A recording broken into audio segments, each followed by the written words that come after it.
ألوت أما Misoma, misoma, misoma, misoma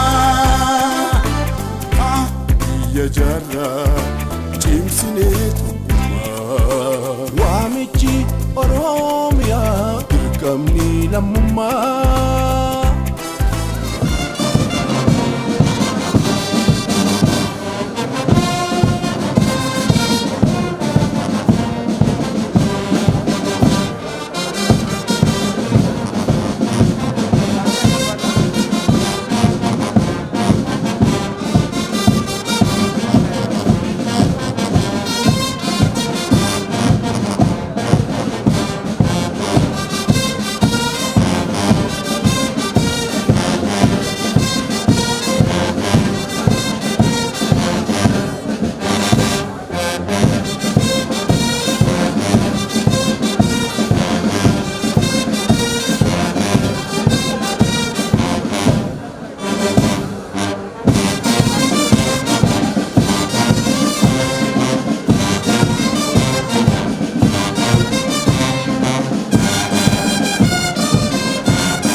ألوت أما misoma, misoma, misoma, misoma يا جرا جيمسينيتو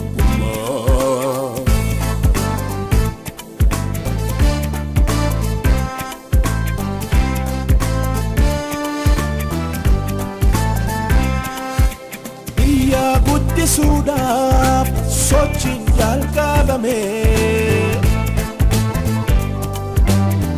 وأبو ساجرون عبدي قدا أمي أكتغل ما قهو دادقا قاجمي قلدو هاي ماتو إردان كمتومي أبوتي قدا كبجمو بدجنيتيچا دايركترا اولانا ولدا مسوما اوروميا كبجمتوتا منستروتا في وغنتوتا اولانو موتوما فيدرالا بلچينسا مغالا فينفيني في نانو اوروميا كبجمتوتا تولولتوتا في مسنسوتا ولدا مسوما اوروميا سغنتا كنرت ارغمتن هندي كن كونفرنسي چوفينسا سغنتا بركنا ولدا مسوما اوروميا هندي كيسن بغنغان نفتن انا دوفسين جن ድንግል ውበት ድንግል ጥበብ የታቀፈች በነጻ ሀብት ተገንብታ በነጻ ታፍራና ተከብራ የኖረች የማይነጥፍ ሐይቆች ማዕፀን የእፍ ጀረቶች መፈልፈያ የብዙ ብሔሮች ብሔረሰቦች ህዝቦች መኖሪያ በልዩነት ውበት የውበት አንድነት አምሳያ የምስራቅ አፍሪካ ቀንድ የሰው ዘር መገኛ የሰላም አርበኛ የጀግኖች መፍለቂያ ቀዳማዊት ሀገር ቅድስ ኢትዮጵያ በሀገራችን ኢትዮጵያ ካሉ ክልሎች አንዱ የሆነው የዲሞክራሲው ስርዓት የአባ ገዳ ምድር የተከበራችሁ ክቡራትና ክቡራን በአሁኑ ሰዓት የኢትዮጵያ ፌዴራላዊ ዲሞክራሲያዊ ሪፐብሊክ ጠቅላይ ሚኒስትር ዶክተር አብይ አህመድና የኢፌዴሪ ፕሬዝዳንት አምባሳደር ሳህለወርቅ ዘውዴ በክብር እየገቡ ይገኛሉ። ከበዘምቶታ hirmaattota keenya guyyaa har'aa keessummoota kabajaa kan ta'an muummicha ministeera Itoophiyaa Dr. Abiy Ahmed dabalatee pireezidaantiin federaalawaa Saahleworq Zawudee argamaati seenaatti kan jirani ulfinaan nu simadhaa baga nagaan dhuftan nu jedhani ulfinaan nu simadhaa baga nagaan dhuftan nu jedhani muummee ministeera Dr. Abiy Ahmed dabalatee pireezidaantiin Riippaabilika Federaalawaa Itoophiyaa Saahleworq Zawudee keessummaa kabajaa guyyaa har'aati sirnicha irratti argamanii jiru baga nagaan dhuftan nu simadhaa. Dirqamni lammummaa waamichi hunda olii kan dhaloota ammaa. Misooma misooma misooma misooma maa biyya jaarraa cimsinee naasesisa tokkummaa keessan eeggadhaa tokkummaa biyya eeggadhaa Itoophiyaan biyya keessan kan eegu kan ceesisu isinuma abdiin keenya ittini wanti amma akka biyyaatti ni mudachaa jiru kana hiriyaan koo tokko gaafa natti himu namoonni lama karaa irratti wallalaleennaan inni tokko cuubee baafateetu isa kaan waraana inni waraaname na waraana eegachaa fiiga inni waraanes inni cuubee namatti godhee wajjin fiiguus barakkasii waan ta'eef tasgabbii hubachuu xiinxaluu wal dhaggeeffachuu haala laaluuf walin yaafachuun baay'ee barbaachisaadha. Akka biyyaatti wanta nu mudachaa jiru kanaaf fakkii tokko dhiyeenya kana argeen ture. Fakkiin kun mixiin aynaa lama qabdi. Mixii diimaa fi mixii gurraacha. Inni biyya keenya baay'eensaa mixii gurraacha garuu biyya biraatti mixii diimaas jira. Xiqqoo guguddaa ta'e mixii diimaaf mixii gurraacha jedhama. Mixii kana waan akka burcuqqoo jaarii keessa lamaan isaanii isa diimaa fi isa gurraacha gaafa keessa ka'an mixiin kun waan tokko waliin lolu waliin jeequ gaafa namni tokko bakkeetti dhufee burcuqqoo sana sochoosu mixiin diimaa fi gurraacha keessatti wal nyaatu. Kun saayintifikaalii waan ijaan argeedhaanis mixiin diimaa fi gurraacha wal nyaachuu isaanii dura namicha bakkeetti burcuqqoo sana raasaa jiru addan baasan taanaan injifannoo argachuu hin danda'an. Akkuma sun hubattan bara dheeraa wal nyaachaa wal lolaa waraanaa turree jirraa amma hawwiin keenya fedhiin keenya nageenyaaf badhaadhina.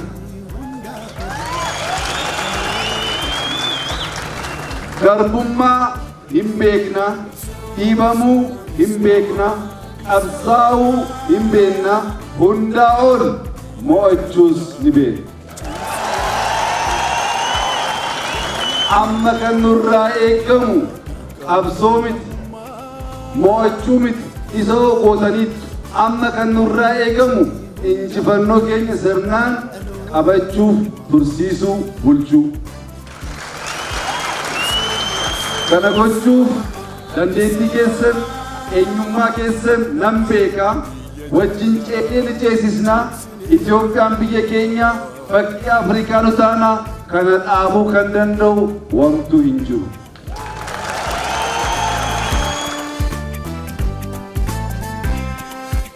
Biyya guddisuudhaaf sochiin jalqabame. Bu'aa buusaa jiruun abdii guddaa uume. Akka galma ga'u dagdagaa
kabajamoo Dammaqa Mokonnin ittaanaa ministeera muummee fi ministeera Hajaalaa kabajamtuu adda duree giiftii adda duree Zinnaash Taayyaachoo kabajamtuu adde Adaanech Abeebee kantiibaa magaalaa Finfinnee fi ittaantuu walitti qabduu boordii waldaa misooma Oromiyaa kabajamtoota boordii waldaa misooma Oromiyaa kabajamtoota hooggantoota naannoo kabajamtoota hooggantoota magaalaa Finfinnee fi federaalaa kabajamtoota miseensota waldaa misooma Oromiyaa fi deeggartoota baga waldaa misooma konferensii waldaa misooma Oromiyaa sadarkaa magaalaa Finfinnee irratti guduunfaa sadarkaa kanarratti asitti gaggeeffamu irratti waamicha keenya dhageessanii asitti argamtaniif maqaa koo maqaa waldaa misooma Oromiyaatiin galata guddaa galchuun barbaada. Waldaan misooma Oromiyaa waggaa 28 irraa yeroo hundaa'u humna misoomaa mootummaa naannoo keenyaa ta'uudhaan qaawwa misooma irratti qabuuf keessumaa gama barnoota fayyaa fi bishaan qulqulluu daandii fi du'aa haadholii fi daa'immanii hambisuudhaaf Oromiyaa magariisa taate uummata fayyaaleessa ta'ee fi uummata beekumsa gonfate uumuudhaaf waldaa hundaa'edha. Kunis immoo waggaa 28 darbanitti hojii guddaa waldaa hojjetedha. Kanaaf waldaan misooma Oromiyaa Oromoodhaaf yeroo ammaa kana immoo uummata Oromootiif qabeenya waliin qabnu dhiiga keenya taansinee waldaa kana waldaan misooma Oromiyaa tokkummaadha. Waldaan misooma Oromiyaa gaaddisaa, waldaan misooma Oromiyaa aadaadha. Waldaan misooma Oromiyaa misooma waan ta'eef ammas tokkummaa keenya eegnee Oromiyaa magariisuu taate uummata fayyaaleessa ta'e fi Itoophiyaa ijaaruudhaaf waliin akka kaleessa akka waliin hirmaannu kabajaan gaafachaa kanatti aansuudhaan ministeerri muummee keenyaas kan jaalan ergaanuu dabarsanii jiru. Pirezidentiin biyyoolessaas akkasumas ittaanaa ministeera muummee Dammaqanis ergaanuu dabarsanii jiru. Kanarratti ani ergaa dabarsuun barbaadu kabajamtuu adde Adaanech Abeebee kantiibaa magaalaa Finfinnee ittaantuu walitti qabduu boordii waldaa misooma Oromiyaa daayireektara olaantuu waldaa misooma Oromiyaa kaleessaa waldaa misooma Oromiyaa yeroo uummanni Oromoo abdii kutee bittinnaa'etti waldaa kana walitti qabuudhaan kanan qabeenya itti horte gatii guddaa kan kanfalan waldaa misooma Oromiyaa akkanatti gaaddisa uummata Oromoo akka ta'u Oromoo akka walitti qabuuf nama halkaniif guyyaa hojjetee hojjechiise sadarkaa kanaanis nama ga'e. Kanaaf manaajimentii duraanii fi isaan maqaa koo fi maqaa waldaa misooma Oromiyaatiin galateeffachaa gara kanatti dhufanii ergaa akka nuu dabarsan kabaja guddaadhaan affeeraa haamilee guddaadhaan nuu simadhaa.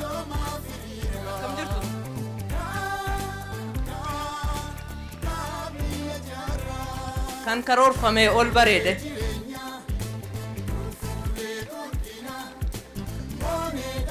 Egaa tokko tokko inni laphee namaa laala waan ta'eef itti dabalaa jechuudha.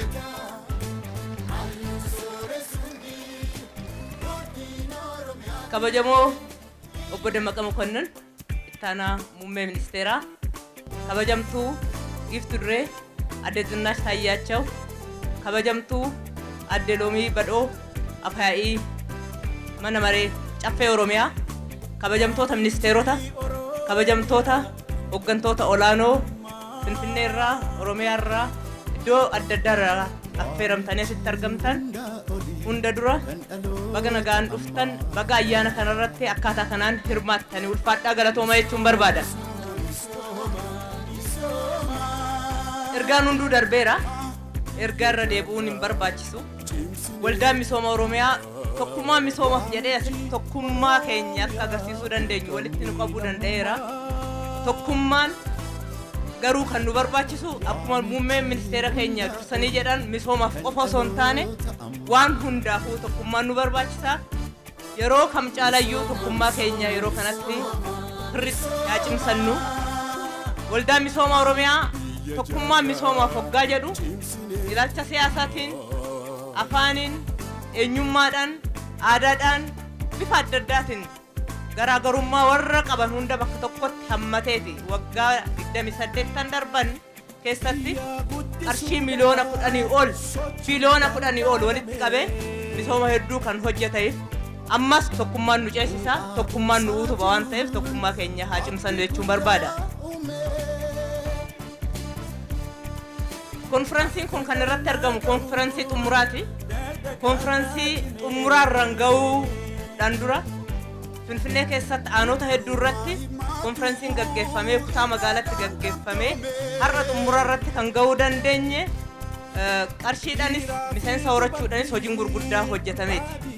Qarshii gara miliyoona 300 walitti qabuu danda'eera.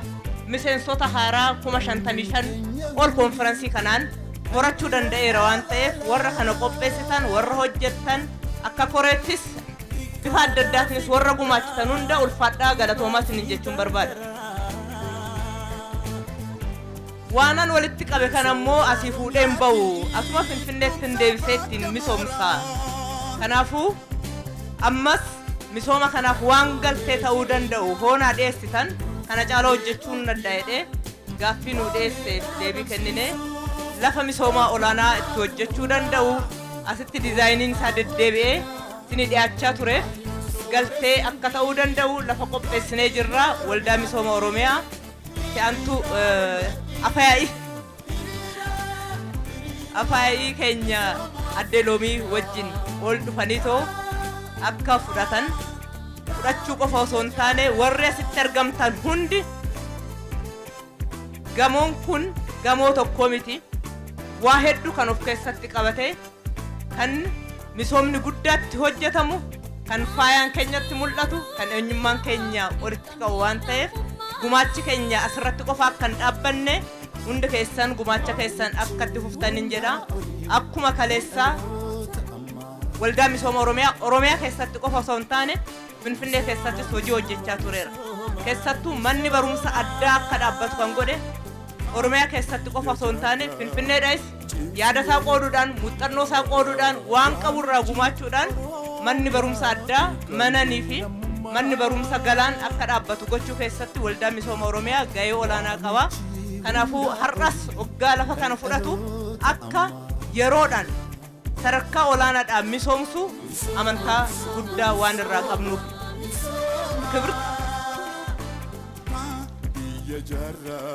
ክቡራት ደመቀ መኮንን የኢትዮጵያ ምክትል ጠቅላይ ሚኒስትር እና የውጭ ጉዳይ ሚኒስትር፣ ክብርት ቀዳማዊት እመቤት ዝናሽ ታያቸው፣ ክብርት ወይዘሮ ሎሚ በድኦ የኦሮሚያ የጨፌ ኦሮሚያ አፈ ጉባኤ፣ ክቡራን ሚኒስትሮች፣ ክቡራን እንግዶቻችን እዚህ የተገኛችሁ ሁላችሁም ጥሪያችንን አክብራችሁ በእንደዚህ አይነት ሁኔታ ስለተገኛችሁ እንኳን ደህና መጣችሁ እናመሰግናለን ልንላችሁ እንወዳለን። የኦሮሚያ ልማት ማህበር ሞቶው እዚህ እንደምታዩት አንድነት ለልማት ነው የሚለው። አንድነት ለልማት በሚልበት ሰዓት ለልማት ከቋንቋ ከአካባቢ ከማንኛውም የተለያዩ ልዩነቶች ነፃ በሆነ ሁኔታ በጋራ ለልማት መተባበር፣ ለልማት መቀናጀት፣ አብሮ መስራት፣ አብሮ መልማት፣ ከልማቱም አብሮ መጠቀም እንደሚቻል ከመጀመሪያውም ገብቶት ሲሰራበት የቆየ ልማት ማህበር ነው። በአሁንም በዚህ ኮንፈረንስ ዛሬ እዚህ ልንሰበሰብ የቻልነው በየወረዳው አዲስ አበባ ውስጥ ያደርገ የነበረውን ኮንፈረንስ አጠቃሎ ከ300 ሚሊዮን ብር በላይ የተለያየ ገቢዎችን በማሰባሰብ ቆይቶ ከ55,000 በላይ አባላትን አፍርቶ በዚህ ባገኘው ገንዘብ ደግሞ አይ ከዚህ ወደ ሌላ ስፍራ አልወስድም እዚሁ አዲስ አበባ መልሼ አለማበታለሁ ለዚህ የሚያስፈልገውን የልማት ግብአት መሬት ልናቀርብለት በጠየቀን መሰረት ዛሬ እሱንም ጭምር የምናስረክብበት ስለሆነ ነው። ይሄ ኮንፈረንስም ማጠቃለያ ኮንፈረንስ ነው ማለት ነው። የኦሮሚያ ልማት ማህበር ቅድም ሲያስተዋውቁ ሲናገሩ እንደነበሩት ብዙ ልማቶችን ሰርቷል። በተለይ በሰው ኃይል ልማት ላይ የሰራው ስራ ግን እጅግ ትልቅ ስፍራ የሚይዝ ነው። ይህንን የሰራው ግን ኦሮሚያ ውስጥ ብቻ ሳይሆን አዲስ አበባ ጭምር የአድሃሪ ትምህርት ቤት እንዲከፈት ከራሱ ልምድ አጠቃላይ አሰራር የተለያዩ ግብአቶችን ጭምር በማካፈል የመነን አድሃሪ ትምህርት ቤትና የገላን ትምህርት ቤት ሲቋቋም ከፍተኛ አስተዋጽኦ አድርጓል። ዛሬም ይህንን የልማት ቦታ ስንሰጥ በተባለው ልክ በተባለው ጥራት እንደሚሰራ እምነቱ አለን። እዚህ የተገኛችሁ ሁሉ አንድ ኮንፈረንስ ላይ ተሳትፋችሁ መሄድ ሳይሆን ከኦሮሚያ ልማት ማህበር ጎን በመቆም ይህንን ትልቅ ዓላማ ያለው ከተማችንንም የሚያለማ የሚያስውብ ለልማት ማህበሩም ደግሞ ቋሚ ገቢ መሆን የሚችል ስለሆነ እንድትተባበሩ ላለውኝ እጅግ አድርጌ አመሰግናለሁ። ኤጋ አሱማን ከበጀምቱ ይታቱ ከንቲባን አማ ወይታ ኤርጋ ደበርሰኒት ወነ ዱበተን ወልዳ ሚሶም ኦሮሚያ ከን ዋዳ ጋሊኒ ወጀተ ከን ከሮርሲኒ ራወታ ሚሴንሶን ኢሳስ ከናም ቤከሙ ፊንፊኔ ረቲ ሳይት ፕላኒ ኤሮ ከና ከን ዱረቲ ዋዳ ገለሜ ካሬ ሜትራ ኩማ ሸንተማ ወልዳ ሚሶም ኦሮሚያቲፍ ሄክታራ ሸን ጀቻዳ ኤጋ ወልዳ ሚሶም ኦሮሚያ ጉድጀኔቲቻ ከራ ደሎሚ በዶቲን አስመቲ ሳይት ፕላኒቻ ከፍደቷንታ ዋዳን ዋዳዳ ካሬ ሜትር ኩማ ሸንተማ ወለካ ፊንፊኔ ረቲ ከነሜ ከና ሆጀተሜ ከነርጊኑታ